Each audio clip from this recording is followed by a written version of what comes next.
At this point, it's actually quite impressive how often we collectively question what's going on at this club. All the money they've spent, people hired, people fired, they haven't finished higher than 6th in the last 2 years. It's not just that, it's the fact that the overall vision and what they're moving towards is murky at best and incomprehensible at worst. Senior players are being frozen out with little warning. They hire managers only to fire them when they're performing at their best. They have collected a squad the size of a small country. You cannot convince me that all of these people know each other's names. Enzo Fernandez was captaining them on the opening weekend of the year, which is an interesting choice, if you ask me. But don't ask me. The season has already started and they do not have a shirt sponsor for the second time in a row. And who approved this red-blue reflective badge? It's genuinely horrific. What is going on here? Seriously. Hello everyone, hope you're all doing well. Welcome back to the channel. It seems like for Chelsea, it's just a case of different season, same story. They just can't really seem to shake the smell. So we've got a lot to talk about today, but I think a good place for us to start is with one of the first things that you'll notice about the club. The shirt sponsor, Manchester United. £60 million from Snapdragon. Arsenal, 50 million from Emirates. Newcastle, 25 from Seller. Liverpool, 50 million from Standard Chartered. Tottenham Hotspur, 40 million. Chelsea, nothing. From no one. Shirt sponsors make up a sizable amount of yearly income for football clubs, but at the time of making this video, not for Chelsea. And the reason for that is simple. They never qualified for the Champions League, so they feel that any sort of deal that they would be able to negotiate right now would be far less than what they believe they're worth. Which makes sense. The deal with Infinite Athlete only kicked in 8 games into last year, was worth £40 million and lasted only 1 season in a year where they didn't even play in Europe. So the idea here is that they're just going to do short-term deals until they qualify and then negotiate those long-term deals after that. Only problem is that it hasn't happened yet. But the solution is simple, just qualify for the Champions League. Come on. Everyone's doing it. At least 4 clubs are doing it. What makes all of this worse is that when the current ownership structure took over at Chelsea, they wasted no time in bad-mouthing the previous ownership, saying that they could do better. We thought Chelsea, frankly, an asset, a business that was not terribly well managed on the football side, sporting side, or promotional side. We looked at it and we think European sports is probably 20 years behind US sports in terms of sophistication on the commercial side and sophistication on the data side. Chelsea owner Bedard Iqbali in December of 2022. And fair enough, there is some truth to this. If you look at European football versus most American sports, you'll see the disparity in commercial performance is massive. If you think footballers earn a lot on average, do yourself a favor and don't look at the average salaries of NBA players. You might feel sick. But even if the ownership are saying these things, the fact that they're saying it doesn't mean that much because the person they're talking about is Roman Abramovich, the man who made Chelsea one of the best teams on the planet and turned them into the most successful Premier League team based on trophy count during his time as the owner. For all of his off seasons, for example when Chelsea finished 10th in 15-16, there was never this much uncertainty with Chelsea's overall direction, and what makes that even more damning is that Chelsea won the Premier League the very next year after finishing 10th in 16-17. Of course, I'm aware that this isn't comparing apples and oranges. That situation didn't have a huge amount to do with the owner, rather the manager and players revolting, but fast forward to today, have they done enough to turn things around like they did then? It might help for them to sort out a shirt sponsor first. I mean, yeah, they could probably help out a little bit. And speaking of sponsors, this video is happily sponsored by Holafly. What?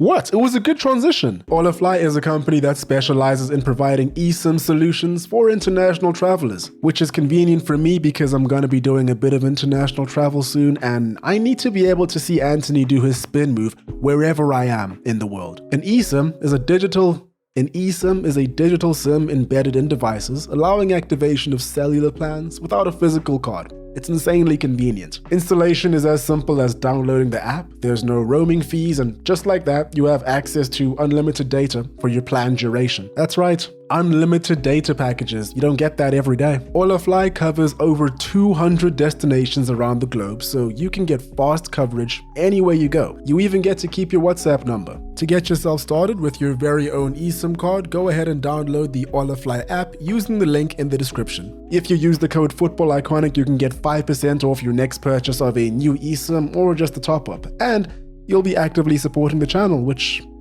is nice. Thanks again to Holafly for sponsoring today's video. While Chelsea figure out their current situation, Mauricio Pochettino will be taking up the US men's national team job. Chelsea are actually still paying his salary, and I guess that the arrangement here was that they would just keep doing that until either he found a new job or the duration of his original contract ran out. But it seems that he's in negotiation with Chelsea over the remaining portion of his contract to be paid out before he signs for the USMNT. David Ornstein is saying that Chelsea are discussing solutions such as third-party sponsorship to fill that salary shortfall. The financial department for this club has to be filled with some of the most creative professionals of all time. I guess you have to be with the amount of zeros that show up on their desks every Monday morning. So why Enzo Maresca? Maresca is yet another one of Pep Guardiola's former assistants. He was the Manchester City assistant in the 22-23 season, the year they won the treble, by the way, and was even the coach of the reserve squad 2 years prior in 2020. Fast forward to 2024, and after winning the championship with Leicester and sealing promotion back to the Premier League,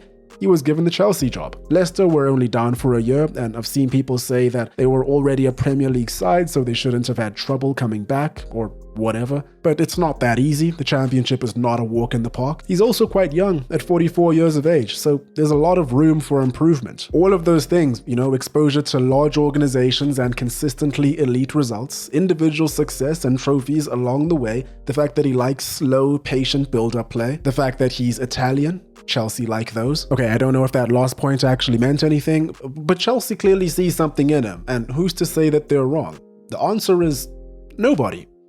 Not yet, at least. But then again, why was Pochettino wrong? It's hard to shake doubt over an organization's decision-making when they go through 4 full-time managers and 2 caretakers in a 2-year period immediately after purchasing a football club. Chelsea have 2 sporting directors at the moment, Lawrence Stewart and Paul Winstanley. These are essentially the 2 people that Blueco and Clearlake Capital have entrusted with instilling and building that philosophy at Chelsea Football Club, something that requires a bit of a top-down approach. Pochettino, for one reason or another, was deemed to not fit, as we've come to find out. I've read reports that his intense training regimen is believed to be what led to Chelsea's horrendous injury record last season. He wasn't entirely convinced of neither Moises Caicedo nor Enzo Fernandez at the start. Tough when they combined for almost $250 million in transfer fees and are both contracted for the next 7 years. He very clearly fell out with Chelsea's ownership, board members, and more, despite any of the niceties that we've seen come out since then,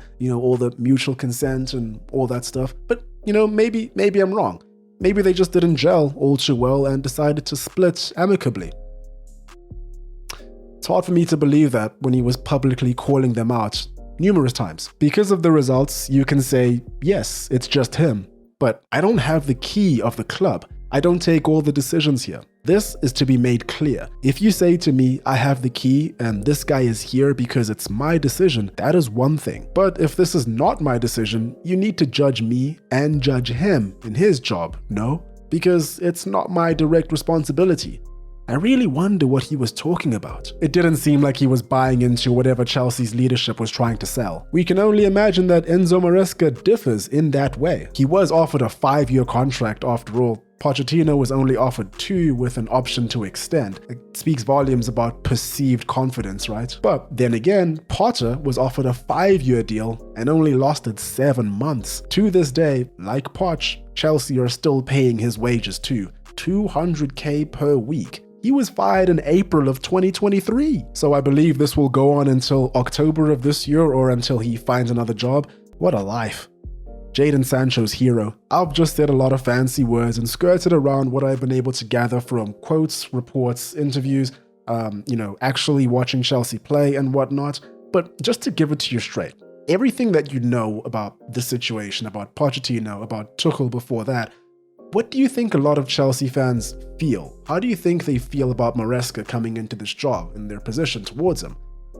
That he's a yes man, a guy that won't be overly critical about how the club is run, especially in the media. Now, that sounds like a winning strategy if your organization has a clear objective and a successful track record in implementing said objective.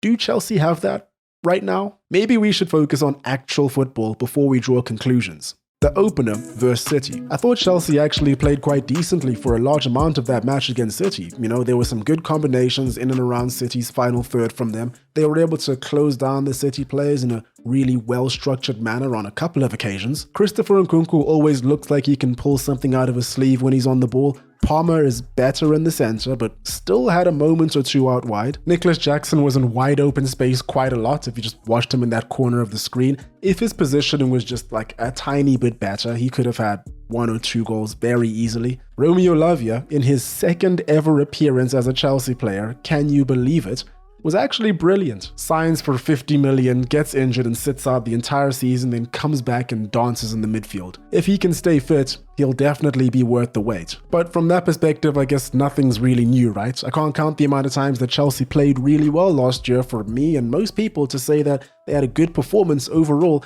just for the scoreline to not match that at all, and people to, make memes. It's the circle of life. The circle of life at Chelsea. That is. Not the best look for Marc Cucurella to sing about putting Erling Haaland in his pocket just for this picture to exist. To be fair, if you watched the game, you'd know that Haaland wasn't 100% Cucurella's responsibility for his particular goal. Colwill could have maybe reacted faster to Doku's ball, but how many people that actually watch the games make memes or write headlines? The answer is not a lot. Last year they had it pretty rough. They were mid-table for most of the year, and then they rallied towards the end, only 1 loss in their last 15 games, and secured 6th place. And that meant they qualified for Europa League until Man United won the FA Cup. If you're a Chelsea supporter, were you really surprised by this? The disappointment, I mean. I empathize. I truly do. And after everything that I've spoken about in this video, I've barely even spoken about the actual football players. Thiago Silva at the back seemed like he was almost single-handedly keeping them from a much worse fate. Being one of the best defenders in the entire league at 39 years old is an insane feat. He's gone now. And Chelsea have a severe lack of seniority now. Out of Chelsea's group of players that usually play in the starting lineup or at least make the bench when fit, Ben Chilwell is the second most senior. He's only 27, and he's only played 43 games in the last 3 years in the league. Raheem Sterling is the most senior of these somewhat regular players in the squad, and he's only 29. Although from what it looks like, he may not be part of the manager's overall plans for the season. Lots of reports coming out that he's unsure of where he stands in the club's pecking order. I'm actually not too concerned about him not being part of the overall plans for the manager or for the club, and if you're a Chelsea fan, I don't think you should be too, because at the end of the day, that is the manager and coaching staff's decision, and from what I know about Sterling, he's been pretty inconsistent the entire time that he's been at Chelsea, so. And if someone doesn't fit how a coach wants their team to operate on the pitch, it should be the case that nobody is undroppable, but it is another bullet point in the long list of wacky events over at Stamford Bridge. Also, with Pedro Neto coming in, you'd have to imagine that the decision on Sterling was made some time ago. Whether that decision was made by Maresca and his coaching staff or by the club, owing thanks to Raheem Sterling's massive 300k plus per week wages, is beyond my scope of knowledge. But I wouldn't be surprised if we see this happen quite a lot over the course of the season, especially for the higher income earners. João Felix to Chelsea, it makes a lot of sense because he was so consistent for them. The first time, exactly what they needed. Has anybody seen Mykhailo Mudryk? No? Well, at the very least, Chelsea could offload him if he doesn't fit in the... Romelu Lukaku is still a Chelsea player at the time of recording this video. I completely forgot about him. Genuinely, I think even he probably struggles to remember that he's a Chelsea player from time to time. It's only when he sees that check come in at the end of the month that he remembers. He's been on loan in Italy, first with Inter and then with Roma, and now looks like he's on his way to Naples to join Antonio Conte. Again, the Conor Gallagher situation is probably the most crazy. We've spoken about it before. He's being pushed out of Chelsea because apparently he doesn't fit the vision of what the manager wants to play, but it's more likely that he's actually just being pushed out for financial fair play regulations, the fact that he's homegrown. All the same, in contrast to what I said earlier on about the club being fully entitled to pick and choose who they start and who they want to push out, I mean, this one just feels a little bit heartless, you know? The guy has been Chelsea associated since he was 8, and there are likely a lot of fans, local or not, that saw him as one of the only remaining symbols of Chelsea's identity. Reece James, unfortunately, hasn't been able to carry the torch. Overall, Chelsea have 42 active players in their squad right now. Why? Now, I've seen many people say that the overall plan here is to buy a ton of young players with huge potential. We're talking between 16 and 22 years old. These players will either retain their value as the years go by or attract loans that will aid in increasing their development. Then they either get integrated into the first team or sold off for at least a similar amount of what they were brought in for. Maybe a little less, maybe more, hopefully a lot more. This theory is somewhat backed up by the reportedly relatively lower wages that many of these players are being signed on for. In a lot of ways, what we're seeing right now isn't anything new, because it's somewhat reminiscent of the Chelsea loan army that we saw all those years ago, where they just hoard young players and hope that one of them works out, and if they don't, they get shipped out. But the quantity is just nuts, and the contracts that are being handed out are even crazier. We're sitting in 2024, and Chelsea have 20 players whose contracts expire in 2030 at the earliest. 20 players. Cole Palmer signed in 2023 with a contract taking him to 2031. Under no pressure whatsoever, Chelsea extended it to 2033 with a pay bump. The pay bump, I understand, but 10 years. If he stays for the entirety of his contract, that's a 10-year contract. What happens if he wants to leave and move on to something else in 4 years' time, which wouldn't be unusual? What happens if he starts to lose form, starts declining, in 2 years' time he gets injured and Chelsea want to ship him off? And bear in mind, I'm talking about Chelsea's star man here. I'm not even talking about people like Nicholas Jackson, who Chelsea are actively trying to replace only a year after a £32 million purchase, but who was signed until 2031. I don't see how all of these players are going to get the attention or game time that they need in order to fulfill whatever the ultimate plan is here, and I also won't be surprised if in the next couple of years we see FFP backlash coming in heavy. It's all just so odd. But then again, what happens if Chelsea rise from the ashes and make us all eat our words? I'll be the first to admit I was wrong, but I don't know, man. The likelihood of that, it doesn't seem high right now.